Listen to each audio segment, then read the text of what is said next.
Bueno, pues bienvenidos ya al primer episodio de Compede Podcast, un podcast que va a ser presentado por mí, Luis Usera, en el que, bueno, cada semana vamos a traer un invitado, un profesional de una materia y hablaremos de muchos temas. Hablaremos de actualidad y, bueno, este podcast lo que pretende es fomentar un poco el pensamiento crítico a la par que aprender nuevas cosas. Así que hoy, ya sin más dilación, voy a presentar al invitado de hoy. El invitado de hoy es catedrático de Psicología Diferencial en la Universidad Autónoma de Madrid, es investigador, es autor de numerosos libros, entre los que destaco Psicología para no volverse loco. Así que nada, bueno, es un verdadero placer tener hoy en el primer episodio de Compede Podcast a Roberto Colón. ¿Qué tal, cómo estás? ¿Qué tal, cómo estás, Luis? Es un honor ser el primero en esta serie y te agradezco muchísimo la invitación. Bueno, el honor es mío, obviamente. Y nada, a ver, primer episodio. Bueno, lo primero, ¿qué tal? ¿Cómo lo ves todo? Me has ayudado a montarlo y todo. Has estado aquí, llevamos aquí un buen rato. Ha quedado fantástico. O sea, la estética es insuperable.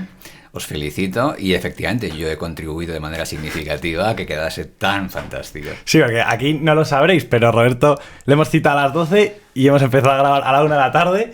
Pero bueno, gracias por tu paciencia. Así que nada, ya para empezar, me gustaría ya empezar de golpe. Bueno, lo primero, también voy a decir que esto no van a ser entrevistas ni mucho menos, porque yo no soy periodista, ni tampoco quiero serlo. Y lo que van a ser charlas, no hay guión, yo no he preparado absolutamente nada, tengo unos temas apuntados aquí en el teléfono, pero temas así esporádicos que hablaremos como una conversación normal, con un psicólogo diferencial. Y así que nada, ya para empezar, quiero que me digas de manera genérica un poco qué es la psicología. Bueno, pues veo que empiezas muy duro, o sea que una pregunta... para romper el hielo. Exactamente, se va a romper rápidamente. Bueno, la psicología es difícil de poner encima de la mesa qué es la psicología, sencillamente, Luis, porque hay mucha leyenda, hay muchos profesionales que actúan de modo intrusivo y se llaman a sí mismos pues psicólogos, especialistas en comportamiento, coachers, ese tipo de cosas, ¿no? Entonces estamos rodeados los psicólogos, rodeados por todo tipo de semiprofesionales que quieren hacer cosas que realmente no les corresponden. La psicología es una disciplina científica como otra cualquiera, tiene diferentes ramas como otras ciencias, pero fundamentalmente su objetivo es estudiar el comportamiento y la mente humanas. Pasa que esencialmente podemos distinguir dos líneas fundamentales. Una que es la que corresponde a lo que tú has definido antes como psicología diferencial, ¿no?, que se basa esencialmente en la idea de que todos los individuos son únicos y por tanto tenemos que estudiar qué caracteriza a cada individuo para poder entender su comportamiento. Y luego está una segunda vertiente que digamos que es de carácter más genérico, que plantea que da igual quién seas tú o quién sea yo, lo importante es que estudiemos, por ejemplo, cómo funciona la memoria, cómo pensamos los humanos en general, ¿no? Por qué cometemos actos de carácter antisocial, etc. O sea, hay dos líneas fundamentales o dos vertientes fundamentales de la psicología científica como ciencia, una de ellas centrada en leyes generales, cómo funciona la gente en general, y otra, que es la que me corresponde a mí, de la que hablaremos, imagino, extensamente hoy, que es caracterizar las diferencias que nos separan a nivel psicológico a unos de otros, porque eso es lo más interesante a nivel práctico. Vale. O sea que, bueno, hemos hablado de que luego lo comentaremos, la leyenda negra un poco que hay sobre la psicología, todo el tema de coach. También ha habido muchas estafas, gente que dice ser psicóloga y luego en verdad se ha visto pues una película y tal. Pero yo creo que cuando pensamos en psicología, o por lo menos en mi caso, yo me imagino a Robin Williams en la película del indomable Will Hunting, ¿no? En el que Will Hunting le llama a los putos comecocos a los psicólogos. Entonces quiero saber cómo es de cierto esa especie de dogma que se ha creado en torno a la psicología, de pensar eso, que el psicólogo es un señor o una señora que le dices, oye, mira, me pasa esto, o no me pasa, me lo tienes que sacar tú, con 3 preguntas y tal. ¿Cuánto hay de cierto en esto? Muy interesante lo que planteas, Luis, porque es que además esto me permite seguir profundizando en tu pregunta 1, que es la más extensa que me vas a poder hacer seguro en el día de hoy, porque tu pregunta segunda me da a entender que supones erróneamente, como veremos ahora, que la psicología se dedica solamente a cuestiones de salud mental. Falso. Falso. Absolutamente falso. O sea, la gracia de la psicología o la riqueza que tiene es que se dedica a un montón de cosas. La salud mental es una de ellas, ¿no? Pero se puede dedicar a temas educativos, a temas empresariales, a desarrollar apps para estos teléfonos que utilizamos constantemente en la actualidad, a diseñar videojuegos desde cero para medir características de tu capacidad mental o de tu personalidad, a ver por qué hay personas que envejecen a ritmos diferentes, es decir, cómo puede influir la educación temprana en el futuro desarrollo cognitivo. O sea, la variedad de cosas que puede hacer la psicología es enorme. Es una disciplina muy entretenida, da mucho juego, y desde luego el tema de salud mental es solamente una cosa, una especialidad de la psicología. Entonces, a ese nivel, que es de lo que va tu segunda pregunta, pues los psicólogos que trabajan en el campo de salud mental también tienen diferentes modos de proceder. Hay uno que en la actualidad, digamos, que es mayoritario, que se basa fundamentalmente en una versión cognitivo-conductual, perdóname el tecnicismo, pero ahora está bien. Pero que esencialmente se basa en intentar resolver la problemática X en un tiempo prudencial, en contraste con lo que puede caracterizar, por ejemplo, al psicoanálisis, que actualmente no se considera una versión científica de la psicología. O sea que todo eso de... Yo es que el otro día estaba con una amiga mía que estudia psicología. Estábamos, varios amigos y demás, y ella dijo que estudiaba psicología. Entonces le dijo a un amigo mío, a ver, psicoanalízame. O sea, como de la nada, te acabo de conocer, psicoanalízame. Va a ser muy difícil quitarnos ese estigma. O ese mantra, ¿no? Que yo sí, ahí... efectivamente. Pero hace muchísimo tiempo que la psicología, al menos en Occidente, ¿no? Se ha liberado de esa tendencia psicoanalítica, cuyo padre, como todos sabemos, es Freud, es mega hablaremos famoso, de Freud luego. Efectivamente, ¿no? Entonces, en la actualidad, a nivel de psicología científica, el psicoanálisis no tiene ningún predicamento, y pero eso no quiere decir que a nivel de psicología aplicada y fuera en la calle no haya todavía un número considerable de gente que practica ese tipo de orientación psicoanalítica. Ok, vale, bueno, me ha quedado bastante claro ya que lo del psicoanálisis es un poco... dogma, pero sí que me gustaría recalcar lo que has dicho al principio de que todos somos distintos, y me gustaría profundizar en el tema de la inteligencia respecto a lo distintos que somos los seres humanos. Entonces, obviamente, no todos somos igual de inteligentes, y me gustaría hablar un poco en profundidad de la inteligencia. ¿Qué es la inteligencia? Porque... remontándonos a Aristóteles, ¿no? Cuando decía las 3 facultades del alma, que eran memoria, entendimiento y voluntad, véase el entendimiento como la inteligencia.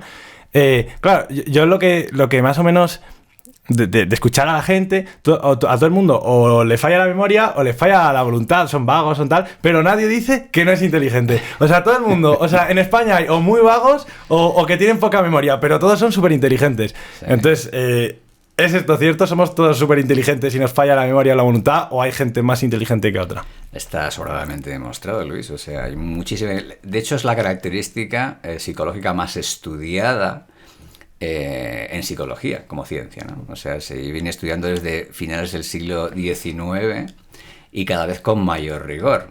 En las últimas décadas se ha incorporado toda la versión neurocientífica, en genética molecular, o sea, hay muchísima investigación muy rigurosa en todo el mundo, además con consorcios internacionales, y te puedo decir claramente cómo se define inteligencia en psicología, que es una capacidad general para razonar, resolver problemas y aprender con eficiencia, y existe una enorme variabilidad a nivel poblacional, o sea, claramente hay gente más inteligente que otra. Y lo que es más importante, Luis, esa diferencia en esa capacidad intelectual no depende de que los psicólogos la midamos. Está ahí. Es un hecho. Es un hecho empírico que se puede observar cotidianamente. Lo que hacemos los psicólogos, lo venimos haciendo desde hace muchísimo tiempo, es cuantificar eso cuando es necesario. Si no hace falta, no hay que cuantificar absolutamente nada. Pero si hay que cuantificarlo, y te pongo un ejemplo enseguida, ¿no? Vinculado a las ciencias forenses.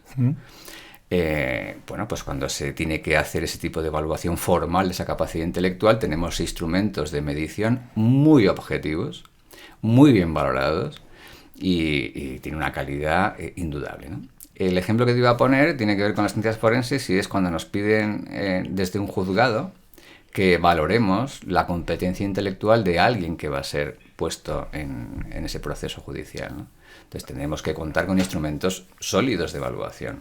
¿Por qué digo yo que esta persona es imputable o no lo es? Correcto. Claro, ¿eh? Si yo declaro como psicólogo forense que esa persona es imputable, tengo que demostrar que era competente mentalmente cuando cometió los actos que le han llevado a ese juzgado. Entonces, en función de qué lo hago. Claro, porque eso cómo se demuestra, porque yo eso lo veo mucho. Está muy en películas, en series, cuando condenan a un asesino que ya se ha demostrado, y en lugar de llevarlo a la cárcel, lo que dicen los abogados es: vamos a decir que tiene enajenación mental o que tiene tal. Sí. Eso. Luego imagino que dentro de los abogados habrá mucho que se intentará falsificar o tal, pero eso como un psicólogo puede decir: mira, te voy a demostrar que en su momento pues estaba mal o... Claro. o... Hay dos modos de comprobar ese tipo de imputabilidad, ¿no? Una, basándose en la competencia mental pura y dura, o sea, la persona era consciente de lo que hacía cuando hizo lo que hizo, ¿eh? Y tenía la capacidad suficiente para evaluar que lo que iba a hacer no estaba bien. Y eso tiene que ver con la inteligencia, con la capacidad intelectual. Y otra cosa son problemas de carácter psicopatológico. Vale. Es que la persona tenía, como tú acabas de decir, una enajenación, ¿no? Esa enajenación puede ser una cosa de más largo plazo. La persona puede tener una psicopatología que viene de atrás, ¿no? O bien puede ser producto del momento en el que se producen los sucesos. Y esto es más complicado ya. Ya. Claro, si es más situacional, cuando se produce, ponte por caso, un crimen pasional, ¿no? Ahí pueden ocurrir cosas que den lugar a algo así como una amnesia temporal. Okay. O sea, la persona se ha olvidado de lo que ocurrió en ese suceso y eso se puede comprobar después con una evaluación forense rigurosa.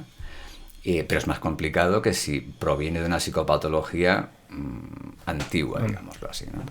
Vale. Pero se puede comprobar empíricamente. Vale, bueno, hemos estado hablando ahora, estamos más en la parte de criminología, que quiero luego ahondar más adelante en ello, porque quiero hablar de los asesinos en serie y bueno, no solo en serie, sino asesinos en general y sus componentes psicológicos, pero me gustaría seguir preguntándote de la inteligencia. Y quiero saber si los típicos test de inteligencia, ¿no? Los que nos han hecho en el colegio, a mí me han hecho tropecientos como a todos. Esos son rigurosos porque nos llevan a una sala, hay que medir unos números, unos tal, percepción espacial, percepción visual, o no sé muy bien cómo son. ¿Eso es riguroso o nos podemos fiar de eso o no? Voy a ser muy asertivo, Luis, si me lo permites. Sí. Sí, los instrumentos de medición de la capacidad intelectual son los más rigurosos que existen para hacer una medición psicológica. Okay. Sin ninguna duda. El problema puede venir en quién está utilizando ese instrumento de evaluación para hacer esa medición psicológica. El instrumento funciona bien siempre y cuando se utilice correctamente. Vale. Pero eso no quiere decir que no haya un psicólogo que utilice de manera incorrecta esa prueba. Es igual que si vamos a cambiar el test de inteligencia, Luis, por un termómetro, ¿vale? Vale. ¿El termómetro mide temperatura? Mide temperatura. Pero tienes que usarlo correctamente, Correcto. ¿no? ¿Dónde te lo tienes que poner? Debajo del brazo, en la boca, en un lugar adecuado, ¿no? Sí. Si lo colocas aquí, ¿va a medir tu temperatura? No, difícil. ¿verdad? Exactamente. Bueno, pues aquí es lo mismo. O sea, el instrumento de medición de la capacidad intelectual funciona muy bien, está muy bien diseñado, es muy riguroso, la puntuación que obtienes es fiable, con un margen de error como Sí. cualquier medida, ¿no? Pero claro, el problema está en que no se use correctamente o que no se interprete correctamente. ¿Y cómo se puede no interpretar correctamente? Porque, o sea, es un resultado... Yo es que no tengo ni idea, pero yo siempre he pensado que era un papelito, llenabas las casillas, no sé qué, y luego eso te da una puntuación. Y si tienes 120, pues claro. Si tienes... Claro, pero en ese proceso de evaluación, si no está adecuadamente hecho, puedes obtener una puntuación que realmente no es interpretable. Vale. Ponte por caso que ese día tienes la evaluación en clase, en el cole, te van a hacer una evaluación de tus capacidades, pero has dormido mal, por ejemplo.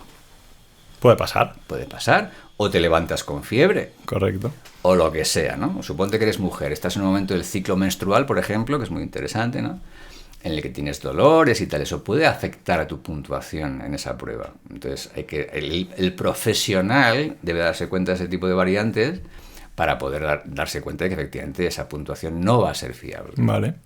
Vale. Y pregunta un poco más coloquial. ¿Cómo nos damos cuenta, sin un test de inteligencia, que tenemos enfrente a un genio, o que pues el hijo de alguien puede ser un genio, o un amigo tuyo, o tú mismo? ¿Cómo saber quién es muy inteligente o quién es, por lo contrario, muy poco inteligente? Te voy a poner un ejemplo que además a mí me hace mucha ilusión contarlo.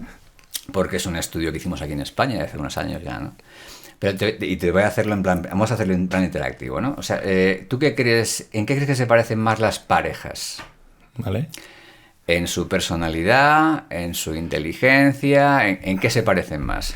Las parejas, a ver, yo creo que en su inteligencia. ¿Por qué lo crees?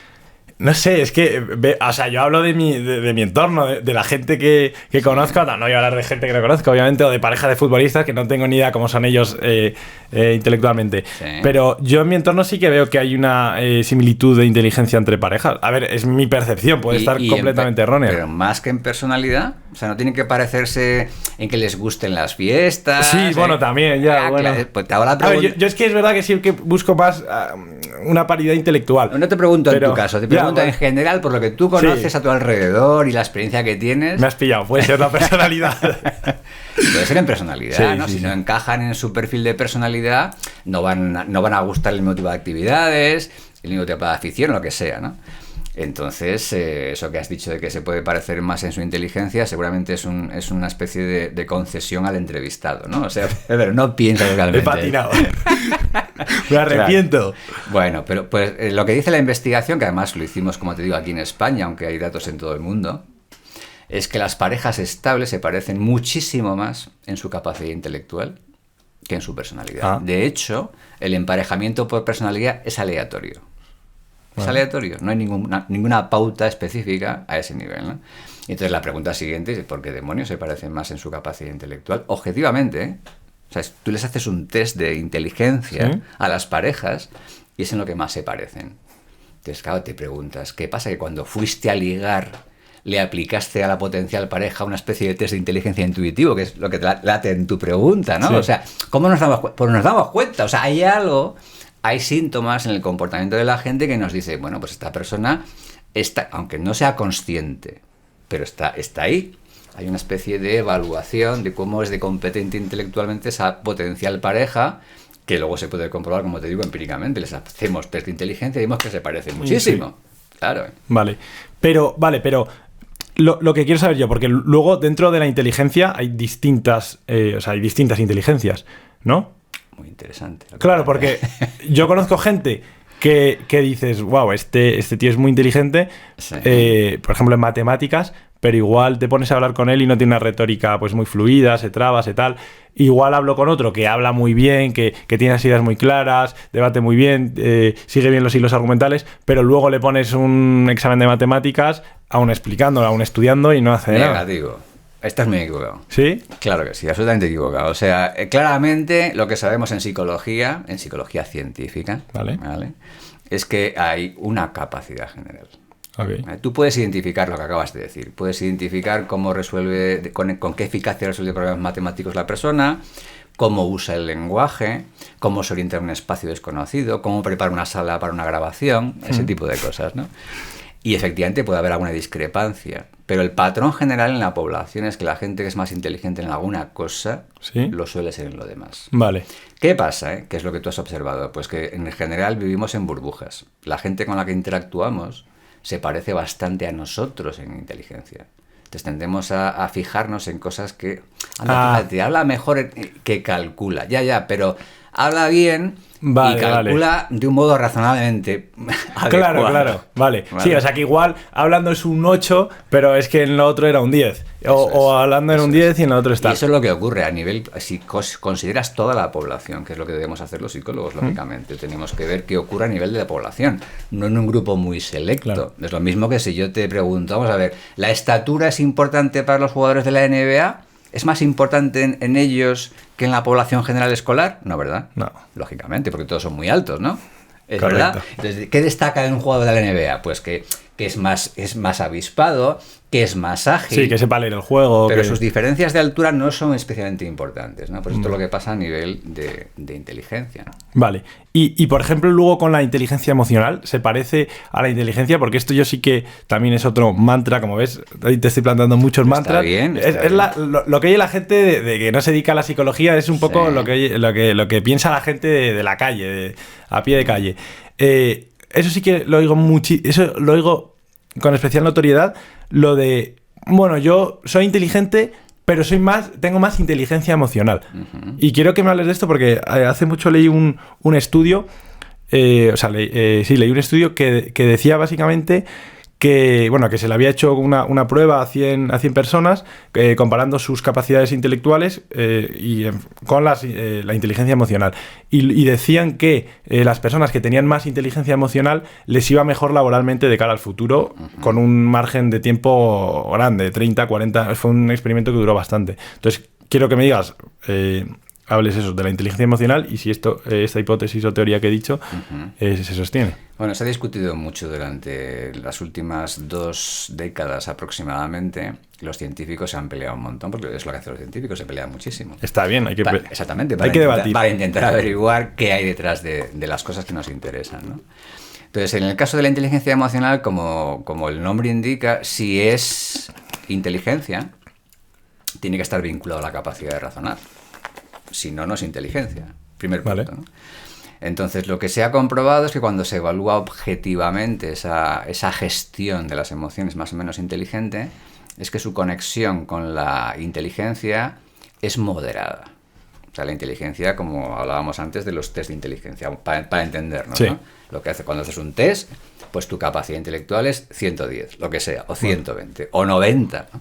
Bueno, pues esa conexión con lo que es la gestión inteligente de las emociones a nivel objetivo, o sea, tu capacidad para identificar emociones objetivamente, para interpretarlas, etcétera, hay una conexión pero débil. Los más críticos, entre los que me cuento, por cierto, dicen que eso de la inteligencia emocional, o sostienen que eso de la inteligencia emocional en realidad no es inteligencia, sino que es personalidad. Vale.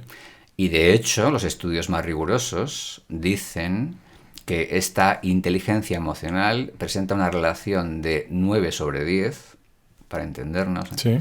con una configuración de personalidad que consiste en lo siguiente: gente más extravertida o más sociable, más amable, más cordial, más responsable, más emocionalmente estable y más abierto a nuevas experiencias. Esa combinación se relaciona con una fuerza de 9/10, con lo que se supone que mide la inteligencia emocional. Vale, o sea que entonces la inteligencia emocional tiene la palabra inteligencia, pero lo podríamos llamar una personalidad desarrollada. Exacto, o algo así. Exacto. Está representando en realidad ese concepto de inteligencia emocional supuestamente novedoso, ¿sí?, en su momento, que no lo era tampoco en ese momento en absoluto, ¿no? Pero está representando una configuración de personalidad, digamos, más deseable socialmente, que te hace la vida más fácil a nivel social. Te lo pone más fácil en este contexto cultural. Vale, y entonces, claro, en el mundo en el que vivimos ahora mismo, que sí que se premia bastante las relaciones sociales, las relaciones públicas, el ser alguien extrovertido, amable, lo que comentabas. Eso es. Claro, por eso, entonces, el estudio que te comentaba antes, que existe, podríamos decir que es fiable porque en el mundo en el que vivimos se premia más quizás pues a gente que cumpla estas características, que igual a gente muy inteligente pero que no sabe materializarlo. Negativo, ¿eh? ¿No? O sea, no, o sea, y permíteme que siga en esta línea de asertividad, ¿no? Sí. O sea, con claro, una conexión directa, ¿no? Con tus preguntas. No, eso va a funcionar siempre y cuando la persona tenga la competencia intelectual necesaria para desarrollar la ocupación X. Eso del éxito laboral no es en el vacío. ¿Qué tiene que hacer la persona? ¿Lo que tiene que hacer tiene una exigencia intelectual potente o no? Ya. Entonces depende, o sea, es un error que nos centremos en alguna variable psicológica ignorando que hay otras más que interactúan en tu personalidad, ¿no? Tú eres un montón de cosas. Sí. ¿Tú por qué haces lo que haces en tu vida cotidiana? Por un montón de cosas. Entre otras tu competencia mental fría y luego tu competencia emocional. Pero esas dos competencias interactúan. Entonces, si la ocupación es complicada, o eres listo, para decirlo claramente, o por mucha gestión inteligente de las emociones que tengas, no vas a triunfar. Ya, vale. Claro, y luego también, claro, pero es verdad que no por ser más inteligente, por ejemplo, vas a ganar. Yo creo que en esto el éxito laboral, igual el estudio quizás se refería no a éxito laboral como que tengas éxito en tu trabajo, en tu ocupación específica, sino que que ganes más dinero. O sea, así simple y llanamente, que éxito en el sentido de que te vaya muy bien en la vida y demás, que no te tiene por qué ir bien en la vida si ganas mucho o poco, pero igual se referían a eso. Pero ahora, bueno, hemos estado hablando de inteligencia emocional. Quiero tocar un tema polémico ya, empezando con lo que nos gusta. hay diferencias entre los individuos, eso me ha quedado claro. Sí. No todos somos iguales, todos somos distintos, de hecho. Y ahora, me gustaría hablar respecto a los grupos, hombres, mujeres y pues grupos étnicos, como pueden ser gente europeos, asiáticos, africanos, americanos. ¿Hay diferencias intelectuales entre ellos? Es decir, las mujeres como grupo pueden ser más inteligentes que los hombres o los hombres más inteligentes que las mujeres. Una cosa antes de que entremos en harina, Luis, es importante considerar que cuando hablamos de grupos, en realidad ¿qué es un grupo? Ya. Un conglomerado de individuos. Sí. O sea, al final es eso. Sí, sí. Entonces vamos a hacer un pequeño recorrido, no me voy a enrollar, ¿vale? Pero sí que quiero que consideremos lo siguiente. Si yo te pregunto quiénes son en promedio más altos, tienen más estatura en la población española, las mujeres o los varones. Hombre, son más altos los varones. En promedio, ¿no? En promedio. Vale, pero si tú colocas las dos distribuciones de estatura y las comparas, que vas a encontrarte que hay mujeres muy altas. Y hombres muy bajitos. Correcto, ¿vale? O sea, que hay que tener clarísimo que una cosa es que comparemos grupos como agregados de individuos, claro, y veamos una diferencia promedio en lo que sea, me da igual, y vamos a coger de momento el ejemplo de la estatura. Y otra cosa es que luego veamos que hay o sea, todos ellos están en todo el rango posible de estatura, ¿vale? Entonces, ¿en qué te focalizas? ¿En la diferencia promedio? Vale, de acuerdo, que es lo que te interesa en la pregunta de ahora, ¿no?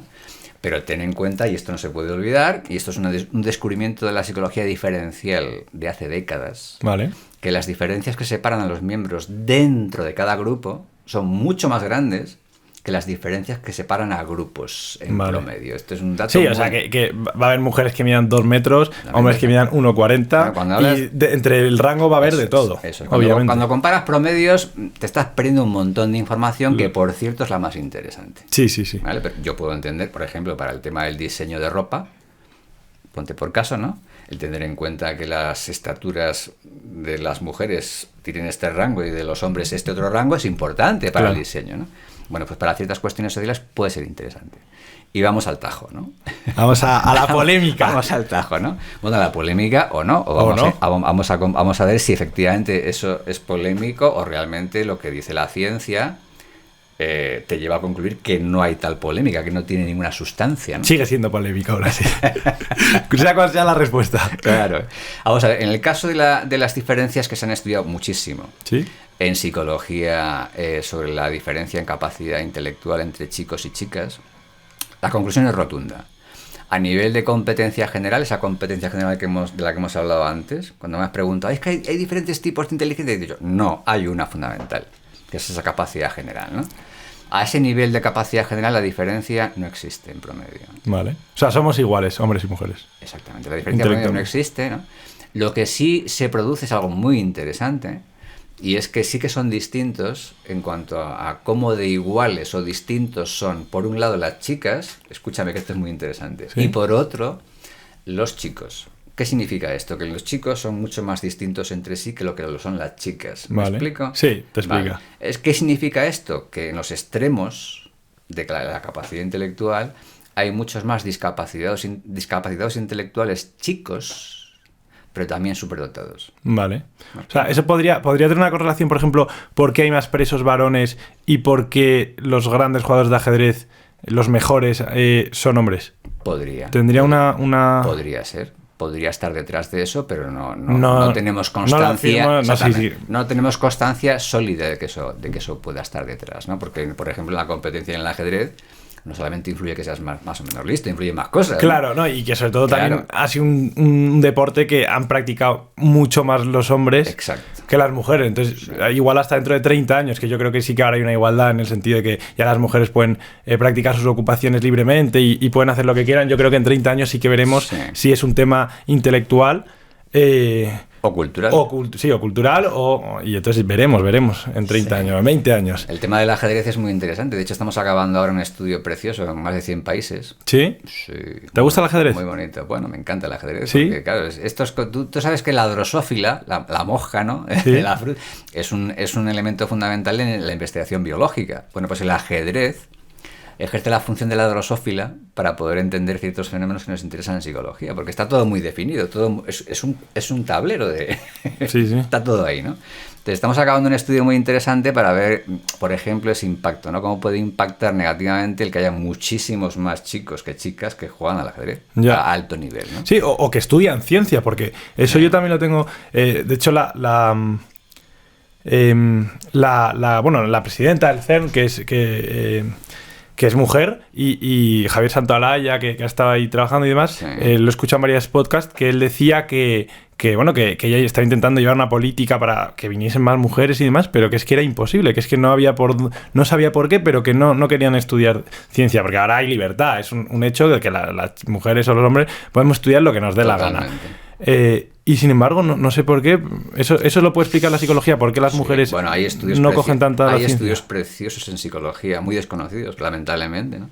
Pero estudios longitudinales, o sea, que hacen un seguimiento desde que los niños tienen 13 años, niños y niñas quiero decir, ¿no? Hasta que se hacen adultos, ya tienen una carrera profesional, están ganando una pasta, por cierto, ¿eh? O sea, sí, pero que este tipo de estudios, hay algunos en Estados Unidos especialmente, les interesa mucho el tema, por razones obvias, Sí. porque el tema de las STEM, que es de lo que estamos hablando ahora, ¿no? De las disciplinas STEM, de ciencias, ingeniería, matemáticas, etcétera, este tipo de cosas están detrás del desarrollo tecnológico, al final. Y en la actualidad, en el mundo actual, el que desarrolla tecnología novedosa se forra. Sí, se forra. Se forra. Es un Y hecho. eso sí, ¿no? Y esto es bueno para el desarrollo económico del país, el bienestar, etcétera. Entonces, en Estados Unidos tiene mucho interés en esto y hay investigaciones longitudinales siguiendo a chavales desde que tienen 13 años, a los que reclutan para la investigación con el siguiente criterio. Escúchame, Luis, que esto es precioso. Aplican a chavales de 13 años una prueba para chavales de 18. Vale. Y los de 13, que están en el 1% de la parte de arriba, son reclutados. El 1%. O sea, que son unas auténticas máquinas, ¿no? Entonces, ¿qué se ve? Pues que en ese tipo de pruebas de evaluación, que tienen que ver con conocimientos en matemáticas fundamentalmente y en el uso del lenguaje, hay tantas chicas como chicos, con un nivel espectacular. Espectacular, ¿no? Y cuando le siguen longitudinalmente para ver qué hacen con su vida después de eso, se dan cuenta que efectivamente de manera espontánea las chicas tienden a no elegir ese tipo de carreras, aunque tienen la potencialidad para hacerlo. O sea, que no hay ninguna diferencia a nivel psicológico, y eso es muy importante, ¿no? Entre ellos y ellas a ese nivel, podrían hacerlo, pero optan por otro tipo de carreras profesionales. Vale. ¿Por qué razón? Claro. Lo que dice Camila Benbow, que es un poco un referente en este tipo de estudios, es que tiene que ver con preferencias. Vale. Es que no les interesa tanto. ¿Y esto crees que es por un tema cultural o porque simplemente pues no? Oye. Pues no está claro, porque ¿por qué no les interesa tanto ese tipo de carreras de ingenierías, ciencias, etcétera? Pues puede ser por características propias de las chicas o no, o por circunstancias culturales. Es muy difícil separar ambos tipos de influencias, ¿no? Vale. Porque de hecho en países más igualitarios, lo acabas de señalar tú en tu pregunta, en países en los que puedo hacer lo que quiera, o sea, no hay ningún tipo de presión cultural, ¿no? Pues no optan por ese tipo de trayectorias profesionales. ¿Por qué razón? Pues estamos en ello. O sea, no es fácil separar qué tipo de componentes pueden estar detrás de este tipo de elecciones personales al final, ¿no? Algunos pueden pensar que es que en realidad hay una socialización oculta que lleva a que nos identifiquen con eso. Podría ser, no lo sabemos, ¿no? Pero no tenemos constancia empírica a ese nivel. Vale. Bueno, me ha quedado bastante claro. Y vale, hemos hablado entre hombres y mujeres y entre grupos más grandes aún, es decir, metiendo hombres y mujeres, pero esta vez europeos contra asiáticos. O sea, hablamos de poblaciones. De poblaciones. ¿no? O sea, esto que siempre se ha dicho, que los asiáticos son muy listos y que se les da muy bien las matemáticas, ¿es cierto? Está claro, te veo muy Kill Bill. Sí, estoy...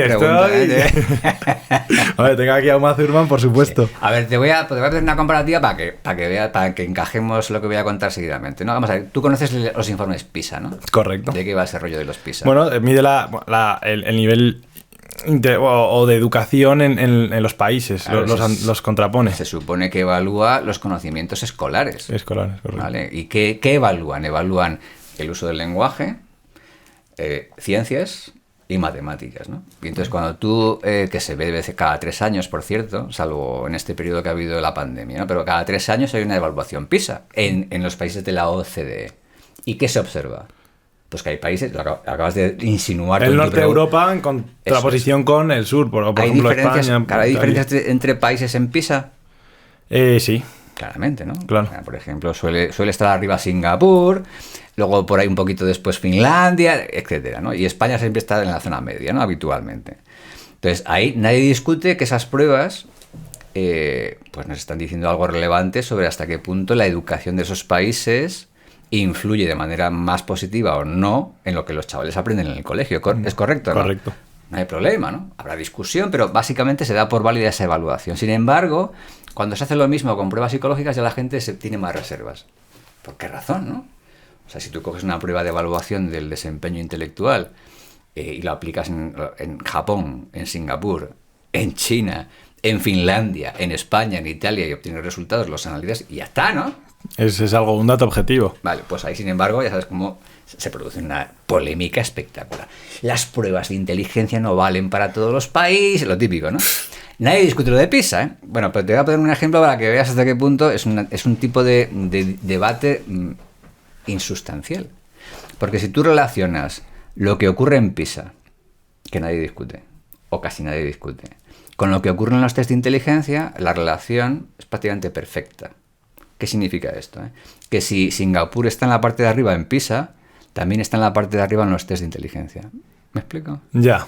¿Vale? O sea, hay una correspondencia. Una correlación positiva, ¿no? Eso, muy positiva. De hecho, tiende a 1. Ya, ojo, eso es ya prácticamente... Por eso, prácticamente perfecto. ¿Qué significa esto? Pues que hay algo en los países que hace que los chavales, en este caso de 15 años, porque PISA evalúa a chavales de 15 años, estén en la parte de arriba, en la zona media, en la parte de abajo. Ya. Algo está ocurriendo que está impactando en ambas cosas. Habrá que averiguar qué es, ¿no? Correcto. Vale. O sea, diferencias haylas. Esto es lo que te quiero decir. Ya. ¿No? Hay diferencias poblacionales como las hay en otro tipo de características, esperanza de vida, etcétera. O sea, hay un conjunto de características que podemos utilizar a nivel poblacional y, por tanto, recuerda que los promedios representan más lo que ocurre en cada grupo humano.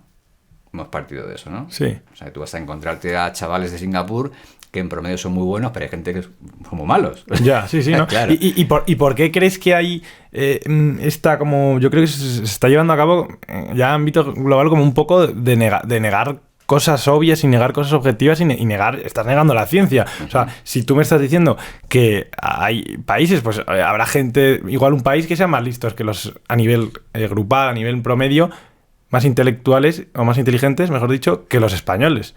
Es una realidad, es un dato objetivo, no me voy a ofender. O sea, es como si alguien es más alto. Ya voy a está. poner un ejemplo muy interesante. ¿Por qué crees que hay esta negación? Claro, no, pues no lo sé, la verdad, me parece irracional a mí como científico, ¿no? Fíjate, hace 30 años, ¿quiénes eran más altos? ¿Los holandeses en promedio o los españoles? No tengo ni idea. Pues yo sí porque lo he investigado, ¿no? Claramente los holandeses, mucho más, hace 30 años, mucho más altos, ¿vale? A día de hoy eso ya no ocurre. Los españoles se han hecho en promedio mucho más altos que hace 30 años. Vale. O sea, el hecho de que yo te dijese hace 30 años, es que los españoles sois más bajitos. ¿Y eso quiere decir que no pueden mejorar su estatura? Claro. En absoluto. O sea, que no se tiene que ver como algo fijo. El hecho de que ahora, por ejemplo, en Uganda presenten un nivel en PISA o donde sea más bajo que en Singapur no significa que de aquí a 30 años en Uganda ya han mejorado un montón. Claro. O sea, tendré que levantar acta. ¿Qué está ocurriendo ahora? ¿Y qué debería hacer para mejorar? Pero no niegues la evidencia porque es absurdo. Es absurdo. No hay ningún problema, vale, no hay ningún problema, entonces déjales estar, ¿no? No, vamos a ayudar a que esa situación pueda mejorar. Ya, vale, y entonces la inteligencia, entonces me dices, por ejemplo, en Uganda o en España o en Portugal, cualquier país, puede mejorar, de la misma manera que puede mejorar también la estatura promedia, sí. Puede mejorar la inteligencia. Entonces, ahora te pregunto yo, entonces, ¿la inteligencia es algo genético? ¿O es algo, o sea, algo que está en nosotros cuando nacemos, que es hereditario? ¿O es algo que se desarrolla con el tiempo, pues por la cultura, sí. O por lo que te enseñan tus padres cuando eres pequeño, o por ciertas inquietudes que luego tú desarrollas quizás a temprana o a media edad? ¿Cómo se crea esto? Sí, es una pregunta clásica en psicología que desafortunadamente los psicólogos hemos explicado fatal. Y por eso hay un montón de ideas erróneas al respecto, ¿no? Genético es seguro, sí, 100%. O sea, genético. O sea, ¿cómo no va a ser genético? O sea, al final, ¿yo de dónde provengo? De la combinación del material genético de mi padre y de mi madre. ¡Punto! Sí. Y ahí está todo el programa que acaba desarrollando lo que soy yo como persona. En interacción, porque es lógico, ¿no? Con las circunstancias. normal. O sea, yo tengo en mi genoma que tengo una receta, que por cierto no hay dos genomas iguales, ¿eh? Antes decíamos, hablamos del genoma humano, pero eso no existe.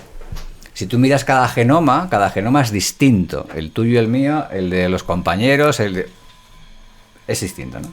Entonces, eso, ahí tenemos una receta, y para poder llevar a cabo la receta, ¿qué necesitamos para hacer una receta? Ingredientes. ¿Dónde están los ingredientes? En el supermercado. En el caso humano, ¿qué es el supermercado del mundo? En el que vivo, lógicamente, ¿no?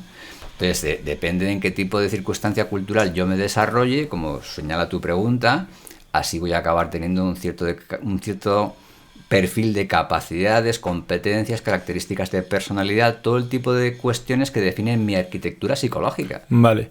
O sea, siguiendo un poco la analogía de la estatura, ¿puede ser esto de la inteligencia como el crecer? Es decir, si mis padres son altos, mi predisposición genética es que yo sea alto. Absolutamente. Pero eso no quita que haya otros elementos a posteriori, una vez ya he nacido, que me impiden crecer tanto, pues porque fumas desde los 12 años, porque te alimentas mal, porque estás carente de ciertas cosas. Esto en la inteligencia o sea, la analogía es válida, podría pasar. Relativamente, porque hay una cuestión fundamental que ha descubierto la ciencia, Luis, y es que los humanos somos muy resistentes a las contingencias del entorno.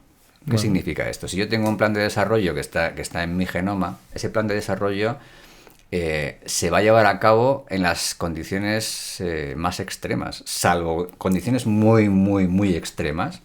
No hace falta que tenga un supermercado para entendernos. No hace falta que tenga un supermercado maravilloso para que yo actualice mi potencial. Vale. Con unos cuantos ingredientes me basta. Ahora, si no tengo supermercado, lo tengo difícil. Jodido. Eso está claro, ¿no? Y si tengo un supermercado demasiado rico, a lo mejor tampoco me aporta nada. O sea, lo que básicamente está diseñado es que yo con unos ingredientes básicos voy a poder desarrollar mi potencial suficiente. Y esto es bueno a nivel de evolución, ¿no? Porque si yo necesito un ambiente súper enriquecido para desarrollar mi potencial, a tope, mal asunto. Claro. Y luego otra cosa importante, ¿no? Hablando del tema de la genética y la heredabilidad que has mencionado antes y que estamos dejando un poquito de lado, ¿no? Hay algo que vale mucho la pena comentar, ¿no? El tema de la heredabilidad, que en realidad no es lo mismo que lo genético. La heredabilidad es hasta qué punto yo heredo cosas. La genética es cómo influye mi genética en cómo soy. La genética está ahí detrás siempre, ¿no? Por defecto. Pero el tema de la heredabilidad es un estadístico de la población, en realidad. O sea, la pregunta es cómo influye. El hecho de que tú seas más listo que yo, ¿vale? ¿Influye más la genética que nos separa a ti y a mí o las circunstancias que hemos experimentado? Ya. Esta es la pregunta fundamental que responde el índice de heredabilidad. Y lo que se ha comprobado, y esto es muy bonito, ¿no? Es que la heredabilidad aumenta, cada vez es más alta cuando las condiciones que nos rodean a ti y a mí son más parecidas, lo cual es lógico. Claro. Si estamos en un ambiente que es muy similar, al final, ¿qué explica que tú seas más listo que yo? Tu genética, ¿no? Sí. Vale. Y sin embargo, esa heredabilidad se reduce cuando las condiciones que nos rodean son distintas. Si tu familia es muy rica y te da un montón de oportunidades y la mía no, ¿eso no va a influir? Mucho. Lógicamente, ¿no? Claro. Entonces va a perder relevancia la genética en ese caso. Porque aunque yo sea genéticamente más listo que tú, vamos a decirlo de manera así gráfica, ¿no?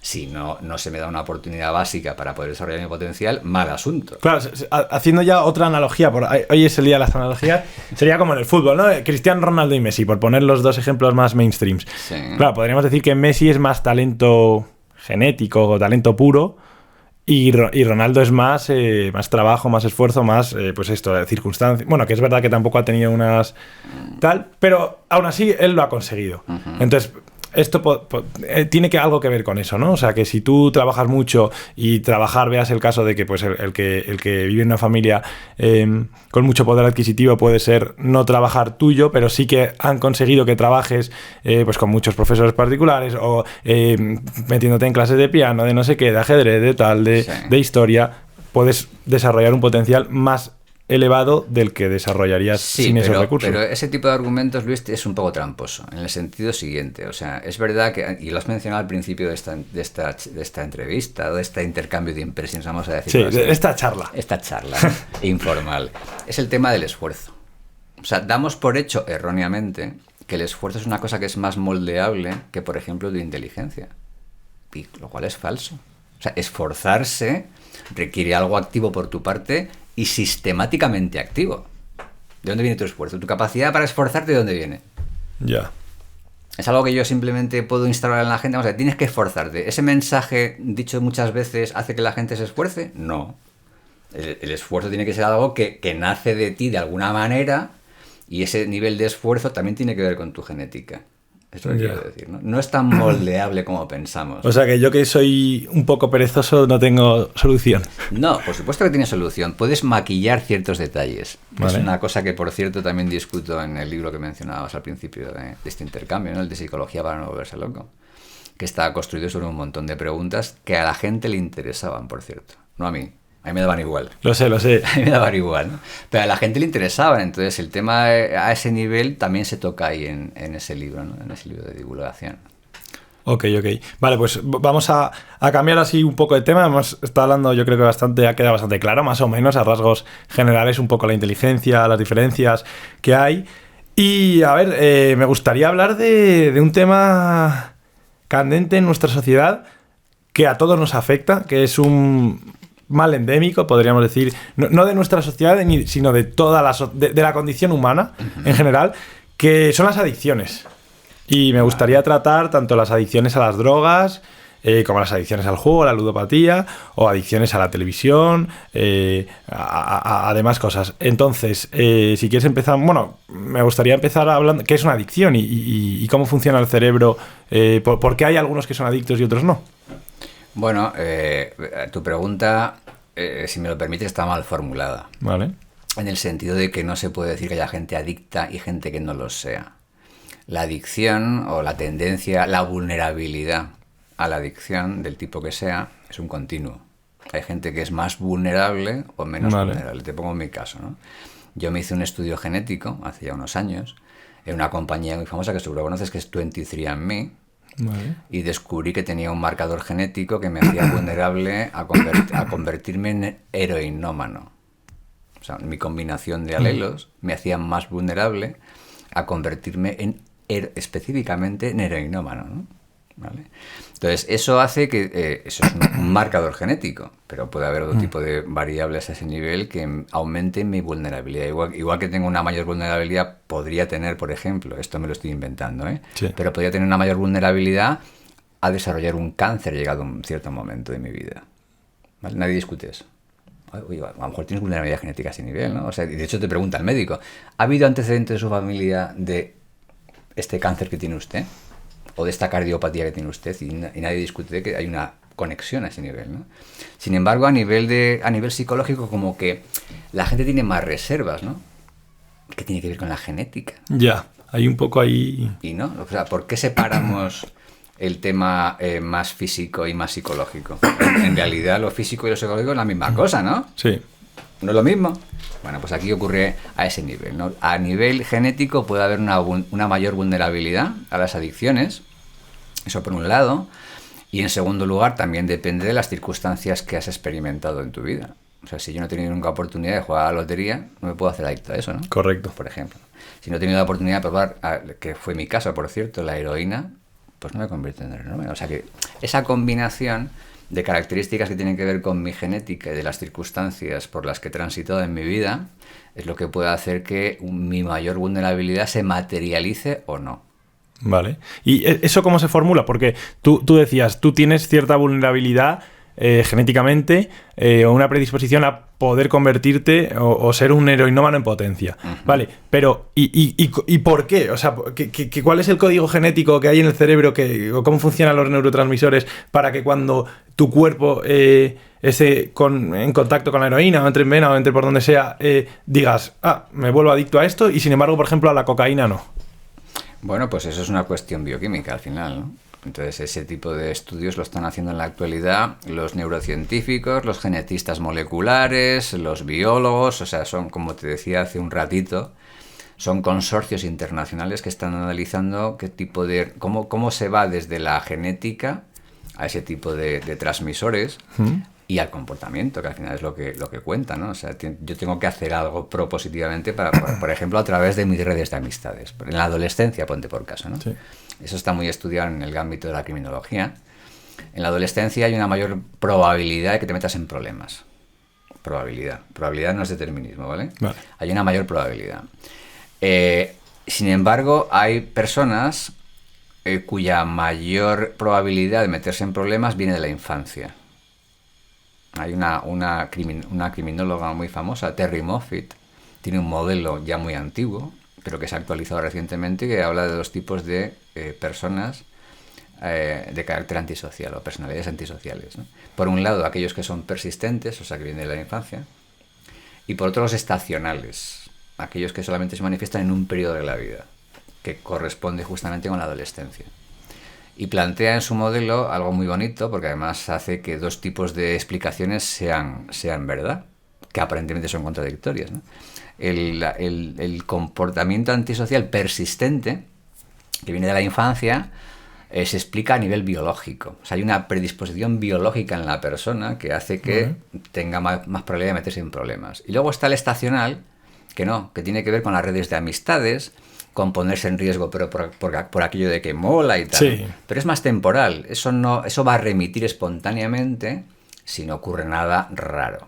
Como por ejemplo que pillemos a la gente adolescente haciendo cosas que son típicas de su edad y que les metamos en algún tipo de centro de reclusión. Ya. Eso va a ser negativo, ¿eh? Claro. Va a tener un impacto negativo, ¿no? Entonces, ¿qué dos tipos de explicaciones hace coherentes estos dos tipos de personalidad antisocial? Por un lado, la biológica, no, hay algo en la persona, que es el persistente, o hay algo en el contexto, por ejemplo, las redes de amistades, que sería más favorable una explicación más sociológica. O sea, las dos tienen razón, pero para explicar fenómenos distintos. Conectados pero distintos. O sea, que el que, por ejemplo, empieza a consumir un alucinógeno, por ejemplo, o un psicoactivo depresivo, por un tema de redes que comentas de amistades, esas personas tienen más posibilidades luego de dejarlo o de decir, mira, esto es algo paulatino, que Exacto. estoy ahora pues consumiendo cierta distancia, pero lo dejo rápido. O lo voy a dejar más rápido que igual otro que empieza... Tiene más probabilidad, efectivamente, de poder superar esa fase, ¿no? Vale.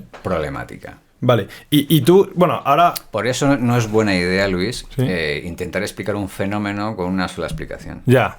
Sí, que tiene no ningún todo en la sentido. vida es blanco y negro. Es que Exactamente. hay como una costumbre de decir o así o así, ¿no? Exacto. Hay grises. Y no, o sea, es más multicausal. Correcto. Vale. Y ya aquí una pregunta más personal. Esto ya... O sea, eres psicólogo, entonces... Tampoco te pases de personal. No te voy a preguntar dónde vives, pero sí que me gustaría que me dijeses qué opinas de tu opinión. A ver, es una pregunta personal, pero tu opinión como psicólogo, sobre las drogas, y sobre todo sobre la ilegalización de ciertas sustancias, pero la legalización de otras, Ya. que son igual de perjudiciales o incluso más. Sí, bueno, eso es un tema muy discutido, ¿no? O sea que, y aquí efectivamente pues te agradezco que me des un poquito de cancha para que dé mi opinión, más allá un poquito de la ciencia, ¿no? Tampoco, no solamente de ciencia vive el ser humano. Claro, ¿no? hay que hablar de más Claro, cosas. entonces mi opinión claramente que va un poco en la línea de Antonio Escotado.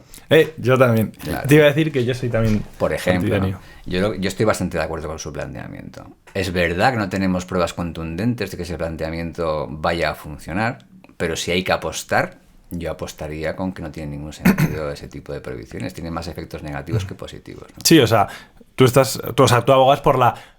Bueno, no la legalización, porque Escotado lo decía, que para él era algo nauseabundo escuchar hablar sobre la legalización de las drogas. Sí. Él hablaba sobre la despenalización, pero él decía que el Estado había metido el pie en un tiesto que no le correspondía y era su misión o era su deber sacar el pie de ese tiesto. O sea, él hablaba de que para él legalizar las drogas era un disparate como podía ser legalizar la pintura, legalizar la escritura, que era un derecho natural del hombre y que un Estado no puede determinar lo que la droga... Porque, por ejemplo, el alcohol es probablemente mucho peor que la marihuana. O el tabaco, que es muy adictivo. O el tabaco, que Claro. la nicotina es mucho peor. O la cafeína, que es un estimulante, es un psicoactivo estimulante como lo puede ser la cocaína.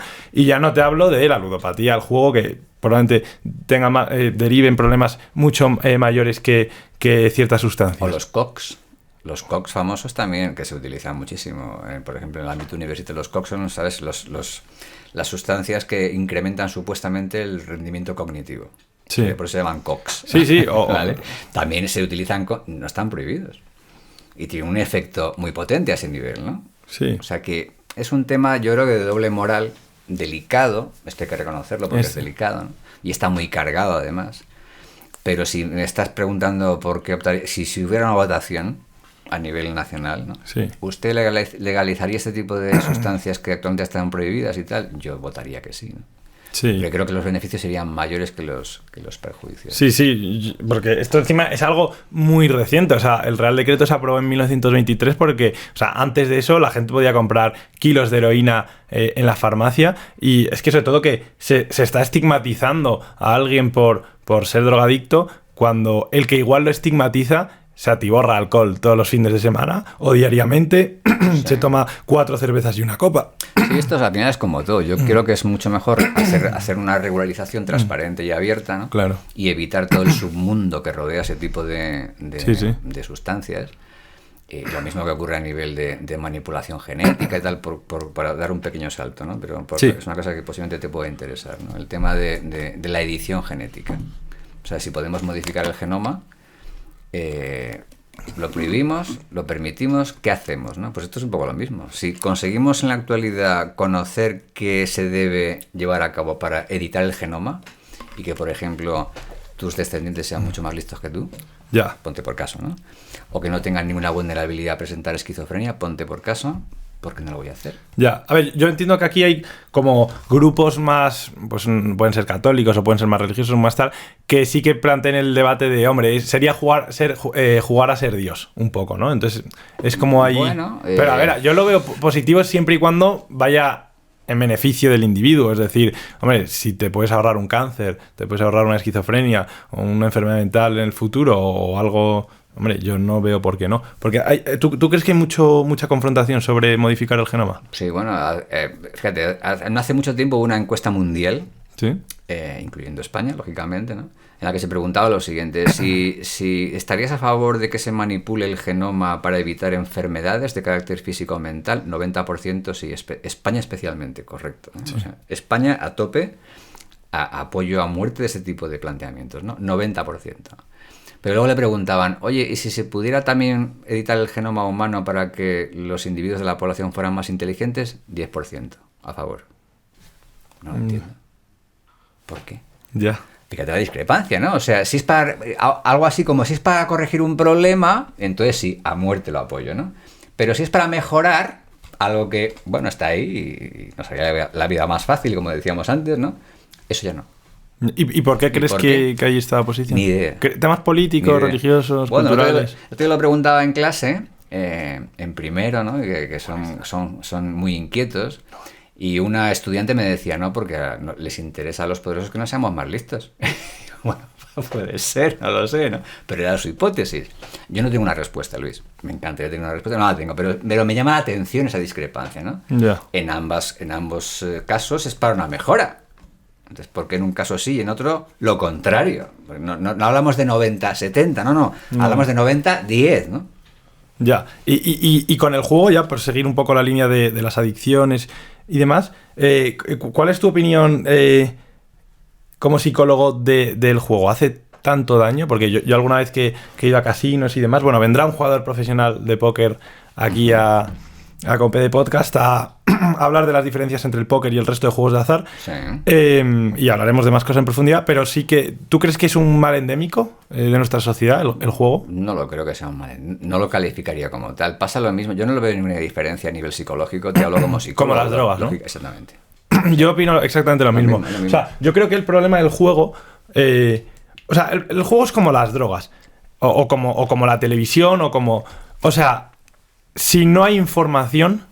Y si las drogas se toman desinformadamente o si el juego se juega desinformadamente y tú no tienes un conocimiento de lo que estás haciendo, acaba en adicciones, acaba en trastornos, acaba en problemas. Sí, pero no solo son condiciones del entorno, Luis. O sea, también tiene que ver tu arquitectura psicológica. Sí, no la niego. O sea, claro. Es lo que estamos hablando, hay una arquitectura psicológica, claro, pero es verdad que la información ayuda.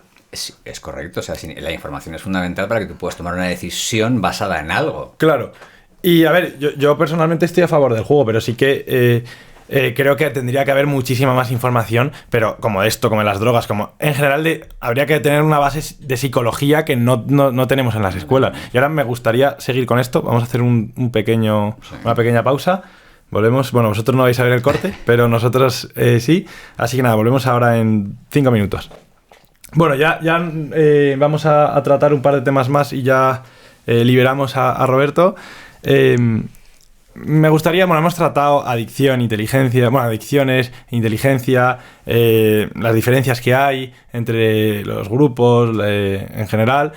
Y ahora me gustaría preguntarte por un problema, que este sí que es un problema, no sé si irreversible, ahora me lo dirás tú, pero es un problema real, que son las enfermedades mentales. Uh-huh. Bueno, así pues temazo que sería monográfico, que lo sepas, Luis. O sea, que me obligas a hacer una síntesis aquí en pocos minutos. Pero podríamos hacer un podcast de enfermedades mentales. Exactamente, sí. Sí, te voy a explicar por qué. Creo que voy a poder explicar por qué, ¿no? Vamos a ver, primero yo creo que no está muy justificado por la evidencia epidemiológica que conocemos más recientemente hablar de enfermedades mentales.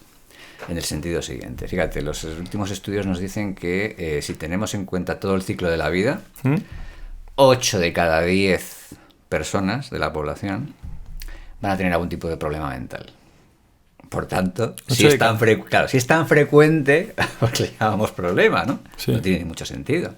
Es verdad que hay muchas diferencias en cuál va a ser la gravedad de ese tipo de problemas, eso está claro, ¿no? Pero 8 de cada 10 en algún momento de su vida va a tener algún problema de carácter psicológico o psicopatológico. Entonces, a ese nivel es un poco absurdo calificarlo de problema, es algo muy frecuente. Eso por un lado, ¿no? Y por otro, también es muy importante tener en consideración que hay problemáticas psicopatológicas que son claramente más graves, que son más crónicas, por decirlo así, y otras que son muy temporales y que por tanto tienen una solución relativamente fácil. Vale. Entonces, no hablar de problema mental con carácter genérico es bastante ridículo más bien, ¿no? Entonces depende de qué tipo de problemática estemos hablando, ¿no? Hay incluso, por ejemplo, el trastorno de esquizofrenia es muy heterogéneo. El autismo es muy heterogéneo. O sea, antes hemos hablado de distribuciones y tal, pues aquí es lo mismo, ¿no? La esquizofrenia, el TOC, la depresión, la ansiedad, etcétera, no es un trastorno. O sea, depende de cómo se materialice en cada paciente, ¿no? Ya. Entonces, hay que afinar mucho, es lo que te quiero decir. Podemos hablar de que, entiendo que obviamente dentro de cada una hay una diferencia muy, muy, muy grande, pero en rasgos generales, ¿tienen cura las enfermedades mentales? ¿O es algo que cuando alguien que entra en una depresión sí que tengo entendido que puede salir, pero igual alguien que tiene esquizofrenia o bipolaridad u otras, que hay muchas, ¿esos pueden salir mediante medicación o...? Bueno, a ver, otro mensaje importante, ahora te responderé a esto, ¿no? Pero otro mensaje importante que me da pie tu siguiente pregunta a este nivel es el tema de la comorbilidad, que es un palabra terrorífico, pero que se entiende muy fácil. O sea, que tú tengas ansiedad o depresión es bastante poco relevante. Yeah. O sea, el nombre, la etiqueta diagnóstica no es muy importante. Lo importante es que tienes un problema. Esto es lo importante. No, pero es que yo tengo TOC. No, pero dígame qué tengo. Tengo un trastorno de ansiedad, de pánico. Da un poco igual. Usted tiene un problema, ¿no? Sí, vamos a trabajar para resolverlo. Y depende de la gravedad y de su cronicidad, por cierto, será más fácil resolverlo o no. O sea, como regla general, porque me pides alguna regla general, y no me voy a escapar, que lo sepas. Voy a darte una respuesta. Es más complicado de resolver un problema psicológico cuando viene de largo. Si se manifiesta en la infancia o en la adolescencia, el pronóstico es peor. Peor, no imposible. Ojo. Vale. Y si ha comenzado en la vida adulta, hay una mayor probabilidad de que el problema se resuelva. Y te quiero subrayar lo de la probabilidad, porque siempre estamos buscando respuestas. No, esto es así. No es así. O sea, hay un margen, ¿no? Entonces, cuanto más crónico sea el problema, más difícil va a ser resolverlo. Y por crónico quiero decir que empieza antes en el ciclo de la vida. Y normalmente, ¿en qué margen de edad o de años se manifiesta una enfermedad mental? Pues puede empezar muy prontito. O sea, por ejemplo, en el caso de la psicopatía, ponte por caso, ¿no? A los 3 años, 4. O sea, porque tienes al típico niño que se dedica a torturar animales. Y esto es lo que le divierte. Ya. Nos cuesta entenderlo, pero existen ese tipo de casos. O sea, ya empieza el historial muy temprano en la vida, ¿no? O en la guardería, por ejemplo. O sea, hay estudios longitudinales que empiezan desde que las mamás están embarazadas. Atención. Y cuando nacen los niños empieza el estudio. Y a día de hoy hay estudios que están trabajando ya con bebés que fueron reclutados al nacer en los años 70 del siglo pasado y a día de hoy tienen 50 años de edad. Vale, pues ha hecho un seguimiento de esa gente, que son 1000 personas, ¿no? Para comprobar qué ocurre con ellos a medida que van creciendo. Entonces se ha visto que ya desde muy temprano en la vida, 3 años o una cosa así, se empiezan a manifestar diferentes perfiles de personalidad o temperamentales, ¿no? Hay niños con tendencia a aislarse del mundo y tendencias que luchan contra el mundo, o sea, niños que van en esa dirección. O sea, se puede tipificar a los distintos niños a temprana edad según su temperamento, y eso tiene un impacto a largo plazo. Porque estos dos tipos de niños que te acabo de comentar, los que se apean del mundo y los que van contra el mundo, van a ser en su vida adulta con mayor probabilidad, otra vez, problemáticos. Ya. A diferentes niveles. O sea que entonces el cómo se cría un niño, sobre todo al principio, es muy importante. O sea, determina su psicología o sus pues, futuras enfermedades, si las tiene o no. Claro, cómo se cría, pero sobre todo cómo es. Vale. ¿Vale? ¿Por qué? ¿Y por qué te digo esto? Porque se ha estudiado mucho qué impacto tiene el ambiente familiar en características básicas de nuestra personalidad, ¿no? En nuestra identidad psicológica. Y el impacto es relativamente escaso. Vale, pero entonces, o sea, me habías dicho lo de la psicopatía, ¿no? De niños pues que ya desde los 5 o 6 años torturan animales, matan animales, que luego, bueno, esto sí que lo vemos mucho, hay muchas series que hablan de asesinos en serie, ahora la Jeffrey Dahmer tal, y sí que recalcan ese gusto temprano de... Bueno, hay una serie muy buena que yo recomiendo que se llama Mindhunter, que habla un poco de eso. Es cuando surge la criminología... Bueno, el concepto de asesino en serie, ¿no? Que antes era como un asesino pues que mataba reiteradas veces, pero no era como algo que le gustaba, que disfrutaba matar, que su oficio era asesinar, y cuenta ahí la historia del FBI cuando surge demás. Entonces, lo que quiero saber yo, lo que hablamos de la psicopatía, entonces, esos niños que desde muy pequeños matan animales y luego algunos, otros no, pero luego algunos acaban matando personas, ¿eso es por un tema genético o porque han sufrido experiencias traumáticas de muy pequeños y combinado con cierta predisposición genética surgen estos monstruos? Es esencialmente, no exclusivamente, pero esencialmente genético. Tienen un temperamento por razones genéticas que les hacen especialmente proclives a ese tipo de comportamientos, porque no solamente matan animales, también tienen conflictos con sus allegados, con sus padres, con sus familiares, con sus amigos. Sí. O sea, es una cosa que tiene fundamentalmente que ver con su temperamento genético y no tanto con las circunstancias. Y de hecho hay estudios a nivel epidemiológico que dicen lo siguiente. O sea, el hecho de que haya la mayor parte de los chavales que crecen en entornos desfavorecidos o problemáticos, en barrios conflictivos, ¿no? Se convierten en adultos prosociales, sin mayores problemas. Es una minoría de estos chavales que crecen en ese tipo de ambientes desfavorecidos o problemáticos los que se convierten en su vida adulta en personalidades antisociales. ¿Por qué razón? Porque tienen un temperamento especial. Vale, o sea que podríamos decir que... Porque es que esto sí que Hollywood lo achaca mucho a cómo se ha criado el niño, ¿no? En las yo siempre que lo veo es como... vale, o sea, el niño pues tiene un padre drogadicto, una madre alcohólica, un tal, hay confrontación, el niño crece mal y de repente le gusta matar animales y de repente es un asesino en serie. O sea, que podríamos... De manera casi mágica. Sí, ¿no? de manera... O sea, que podemos decir que es un poco mito, ¿no? O sea, se ha mitificado mucho esta figura. Totalmente, Vale. porque fíjate que el hecho... No sé si hablamos de series televisivas, ¿no? Pero tú conoces This Is Us. No lo conozco. Bueno, pues va un poco en la dirección contraria, ¿no? O sea, es un padre ideal, pero que perdió una familia súper conflictiva, con un padre que era prácticamente un psicópata. Y sin embargo, él es el padre ideal. Ya. Y es un ejemplo perfecto, estos son anécdotas, no son datos científicos, ¿no? Pero es un ejemplo para que se vea cómo lo que tú vives en tu experiencia familiar puede darte como tendencia a hacer justo lo contrario. Ya. No seguir ese modelo, o sea, no somos pasivos, sino que tenemos nuestra propia personalidad y en interacción con las circunstancias que vivimos acabamos haciendo una cosa u otra. Vale, y ya siguiendo con este hilo, es una pregunta más filosófica, pero creo que encaja muy bien en esta charla. Adelante con ello.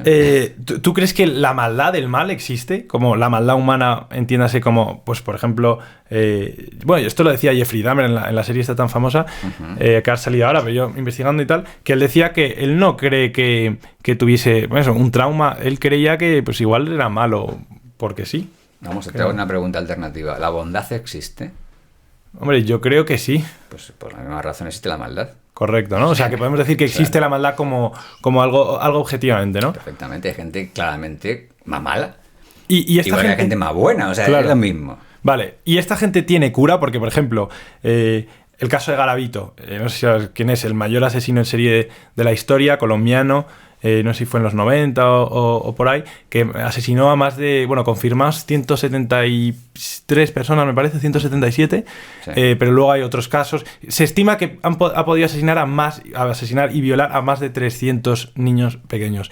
Y claro, en Colombia pues hay una ley que no puedes estar. Él está condenado a 1850 años de cárcel, pero no tiene que estar 40 porque es lo máximo permitido. Tope, ¿no? Sí, y John Sistiaga le hizo una entrevista muy, muy interesante en la que, bueno, va a salir en muy pocos años a la calle, que yo, bueno, creo que lo van a matar o levantar, pero él hablaba con él, pues era un programa que hizo sobre la maldad y demás, y le decía si estaba arrepentido, si estaba tal, y él decía que sí, que no lo iba a volver a hacer cuando saliese y demás. ¿Tú crees que esta gente puede reinsertarse en la sociedad o es imposible? Absolutamente, hay que mantenerlo bajo control y vigilado, o sea, olvídate. Pero imposible. Alguien que ha matado a 300... Es que yo no entiendo por qué. Olvídate. O sea, claro, yo estoy en la línea de una de las personas que más ha analizado ese tipo de personalidades, que es David Lykken, ya fallecido. Pero para mí tiene el modelo más interesante sobre el comportamiento antisocial. Especialmente este tipo de comportamientos que ya no sé cómo calificarlos, ¿no? Porque tal y como lo has descrito, eso como lo calificas, no es antisocial. Es el siguiente paso. Es un puto asesino. No tiene solución. O sea, olvídate. Entonces lo que tenemos que hacer como sociedad es mantenerlos bajo control. Claro. Olvídate. O sea que esto de la reinserción entiendo que es aplicable. General, claro, o sea, es aplicable para algunos casos, pero hay otros casos que no hay por dónde cogerlo. Es que porque hay que buscar una solución única para todo. Hay como una tendencia, ¿no? Pues no. Un único. No. Pues no.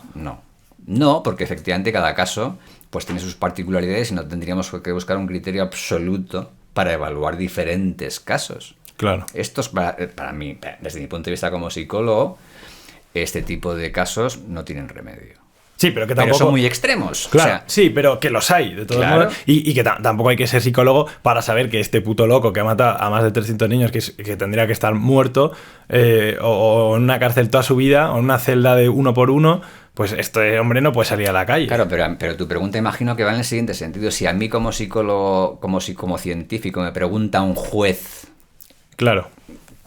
¿Cuál es mi diagnóstico a este respecto? Diría que manténgalo usted bajo control toda su vida. Ya. O sea, no como ciudadano. Si me pregunta como científico, Luis. Sí. Claro. Y bajo control, ¿qué te refieres? ¿En una institución, pues igual, no sé, en algún tipo de psiquiatra o algo, o entre rejas, ¿no? En una celda? ¿Entre rejas? Sí, en una institución penitenciaria. Sí, totalmente. Bueno, hay distintos tipos de centros penitenciarios. Sí. O sea, pueden ser más vinculados a un tipo de reclusión que tenga más que ver con cuestiones psicológicas, ¿no? Y tal, y esto es una posibilidad. En España los hay, ¿no? Hay centros de reclusión que tienen más que ver con trastornos mentales, etcétera, ¿no? Pero ya como... Pero claro, luego hay gente que sí que ha asesinado, que ha matado, que ha tal... Que esa gente, lo que hablábamos, no podemos determinar una solución a un problema genérico. Cada individuo tiene sentido. Claro, pero sí que habrá asesinos, habrá tal que se arrepientan, que pidan perdón. A ver, claro, es que suena muy feo, pero ¿tú crees que podrían llegar a, pues calcula un promedio más o menos de X asesinos, reinsertarse? Un tío que ha matado pues, por lo que sea, por ideología, por ejemplo. Perfectamente, ¿por qué no? ¿Sí? Sí. ¿Y qué crees tú personalmente que debería de hacer el Estado? O sea, ¿lo de prisión permanente revisable o...? Pues es difícil, o sea, vuelvo a repetir lo mismo que te he comentado antes, ¿no? Habría que ver cada caso. Cada caso, ¿no? Claro, o sea, por ejemplo, en el tema, un ejemplo que conozco un poquito más que el tema de los asesinos, ¿no? Es el tema de los violadores. Porque he trabajado con gente que se ha dedicado a eso, que son funcionarios de prisiones como psicólogos, ¿no? Y claramente, en cuanto a lo que suele pensarse a nivel popular, el nivel de reincidencia de gente que ha cometido una agresión sexual es mínimo, minúsculo. Los peligrosos son los violadores múltiples. Claro, pero eso sí, eso es muy peligroso. Es que yo no entiendo cómo alguien que ha reincidido... Es que yo no entiendo cómo un violador puede salir, un tío que ha violado a no sé cuántas mujeres, cómo puedes salir a la calle, cómo le pueden dejar. Sí, porque ese es el peligroso. Pero afortunadamente es una fracción minúscula de ese tipo de... Porque claro, el tema de la agresión sexual, que es una cosa terrorífica, está claro, ¿no? Pero, o sea, la probabilidad, como te digo, de reincidir es minúscula, ¿no? En general. O sea, de un violador. O sea, como que un violador reincida si está entre rejas es minúscula. Exacto, es puntual. O sea, ha sido una agresión sexual puntual. Ya, a ver, yo es que aquí entro en confrontación porque digo, claro, pero alguien que no le debo nada, como es un violador, pues si hay, aunque haya una mínima posibilidad, sí, puede reinsertarse en la sociedad, pero si hay una mínima posibilidad de que yo qué sé, de 100, que uno sea un violador múltiple y viole a tal, pues es como, mira... Por uno, pero es que es así, o sea... Pero la gente que trabaja en tratamiento para rehabilitar ese tipo de internos no piensa como tú. Ya. Y ellos son profesionales, tú no. Ya. Ellos les ven todos los días, tú no. Correcto. Entonces habría que darles un poquito de crédito. Si los profesionales que trabajan en esto nos dicen que la probabilidad de que esa persona se reinserte de manera prosocial es muy elevada, habría que darle una oportunidad. ¿Y crees entonces que lo que se podría hacer sería, pues, vale, un violador que pues está con profesionales, que obviamente tienen más facultad que yo no tengo ni idea del tema, y le dicen, vale, le vamos a soltar porque o puede ser libre porque se puede reinsertar en la sociedad y demás? ¿No crees que habría que tener más vigilada? Porque, vale, puede que te puedan reinsertar, pero también puede que no. Siempre está esa duda, ¿no? Ese mínimo tal. ¿No crees que por lo menos tendría que haber un control mayor? ¿De qué tipo? ¿Qué tipo de control se te ocurre? Pues no se me ocurre. A ver, yo no... Porque eso suena un poco... Sí, es un poco utópico. Un poco Minority Report, ¿no? Sí, o sea, sí. Claro. ¿Y tú qué crees que habría que hacer? No lo sé. No lo he pensado lo suficiente y por tanto no me atrevo a dar una opinión a este respecto, pero podría hacerse un seguimiento durante un tiempo. Sí. Pues igual que ocurre con la libertad condicional, ¿no? Justo. ¿De qué va la libertad condicional? De hacer un seguimiento y hay un acompañamiento para ver si efectivamente se está cumpliendo lo previsible, que es que se haya reinsertado adecuadamente en su sociedad, ¿no? Vale. Un tema, es que este tema genera mucho debate. Otro monográfico como la salud mental, ¿no? O sea, sí, es que es interesante porque todos los temas que hemos estado tocando generan un debate.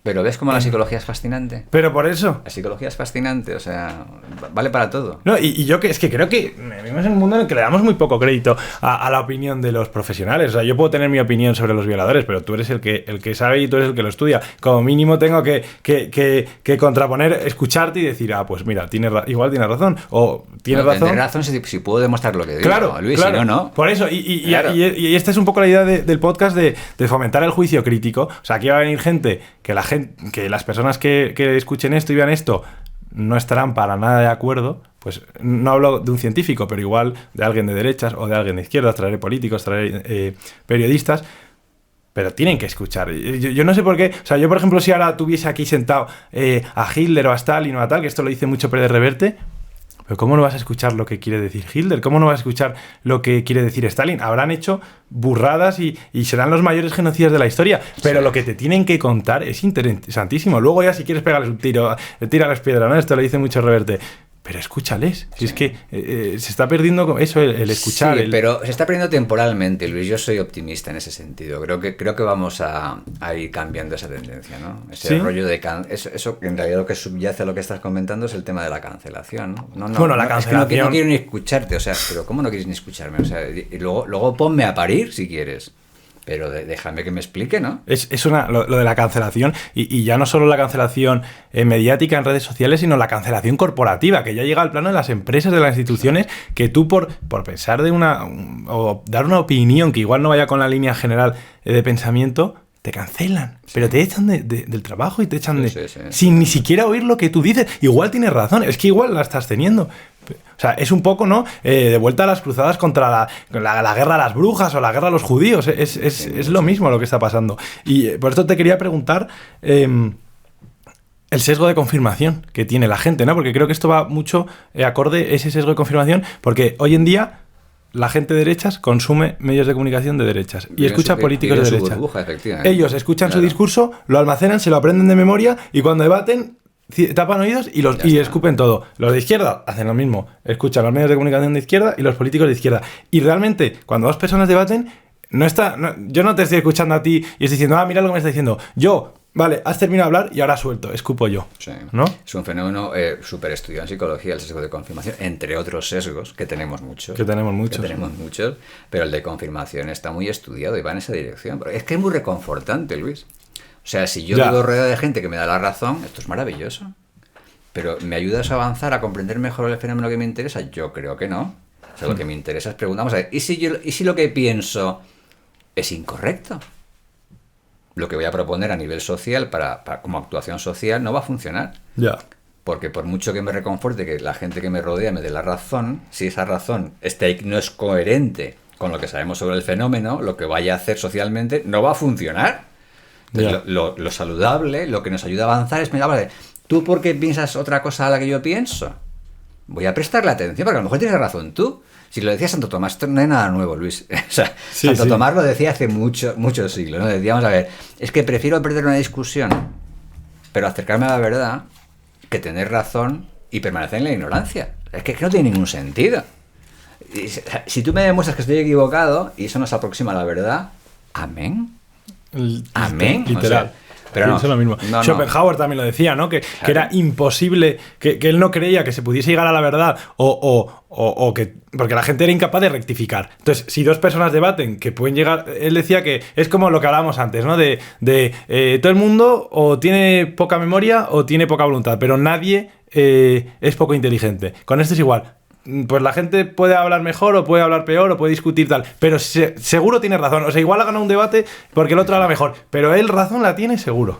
Y es un poco lo mismo, ¿no? Pero ¿por qué es tan reforzante eso, no? Por usar un término psicológico. ¿Por qué te refuerza tanto tener razón si a lo mejor no la tienes, no? Sí. No sé, y ya... bueno, para terminar... sí, que ya va siendo hora, ¿no? Sí, ya llevamos un buen rato. La gente... Hombre, ha habido muchas preguntas interesantes. Ya esta ya va más para los más... Bueno, para los jóvenes, pero también para los más adultos. Te voy a hacer una pregunta que es que esto a mí me molesta muchísimo cuando hablo con mis padres o con mis abuelos, con tal. ¿Por qué para cada tema, para cada cosa, cualquier cosa, desde la televisión, la música de nuestros días, la pintura, por qué todo en los tiempos pasados era mejor? ¿Por qué hay esa idealización del pasado, ese mantra de esto antiguamente era mucho mejor esto, la televisión, la radio de ahora es una mierda, antiguamente era mejor, las películas de ahora son malísimas? ¿Es esto real? ¿Estamos yendo a peor? Hay dos razones fundamentales. Primero, que la memoria humana es asquerosa, es muy falible y muy selectiva. Eso por un lado, y por otro, que los jóvenes sois unos competidores, Luis, perdóname.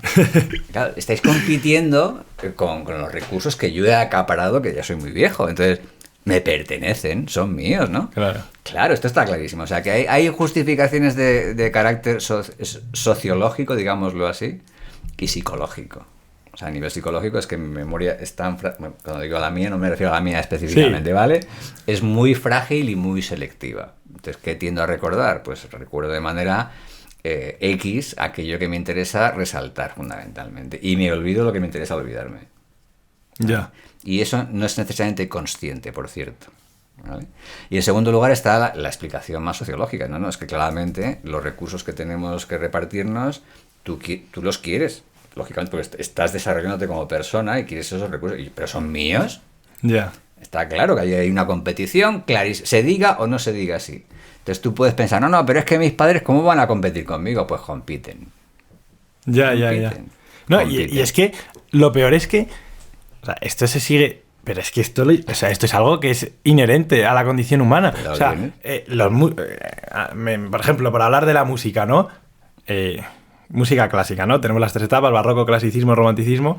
los románticos o los que estaban en la música clasicista serían criticados por la generación barroca, Realmente. diciendo, mira, se está perdiendo este virtuosismo musical a Bach, por ejemplo, las grandes cátedras de la música, meter varias voces, ahora hay acompañamiento, antes solo había melodía, ¿no? Un poco así. Pero esto se iba repitiendo en el siglo XVIII, al siglo XX, a Daft Punk se le criticaba, ¿no? Con el sintetizador, se va a cargar la música, luego con el autotune, luego tal. Nuestra generación, que ahora es la que es criticada, criticará. Y esto ya lo estoy empezando a ver, por ejemplo, con el metaverso. La gente, el concepto del metaverso que ha desarrollado Mark Zuckerberg y demás.